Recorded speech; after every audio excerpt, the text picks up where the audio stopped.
Ang sekreto ng pagbibigay ng mga taga-Macedonia. November 1. Offertory Reading Devotional.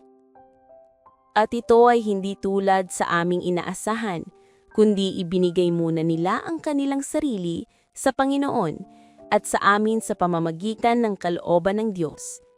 Ikalawang Korinto 8:5.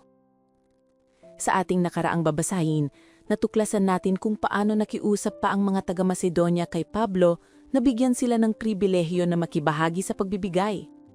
Nakakabilib dahil hindi sila mayaman, kundi mahihirap. Habang ang iba ay ginagamit ang kakulangan ng pera bilang dahilan para hindi magbigay, hindi ito naging hadlang sa pagiging bukas palad ng mga mananampalatayang ito. Ano naman kaya ang pumipigil sa iyo sa pagbibigay? Kahirapan ba? Mababa ang kita? Ang iyong mga pagkakautang? O baka naman wala talagang tiyak na dahilan? Kahit anong man ang sagabal sa atin para hindi makapagbigay, ay may matututunan tayo mula sa halimbawa ng mga taga-Macedonia. Ang sekreto ng mga taga-Macedonia ay ito: ibinigay muna nila ang kanilang sarili sa Panginoon. Ang tunay na pagbibigay ay nagsisimula sa pusong lubos na nakatalaga sa Diyos.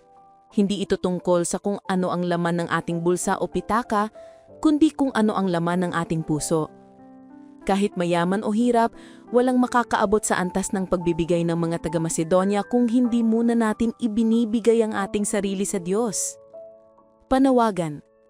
Habang tayo ay nakikibahagi sa pagbabalik ng ating mga ikapo at pangakong handog, ay siguraduhin nating ibinigay na muna natin ang ating puso kay Jesus. Sa pagbabalik natin ng ating mga ikapo at pangakong handog, ay ilagay natin sa huli ang ating mga hangarin at unahin ng Diyos.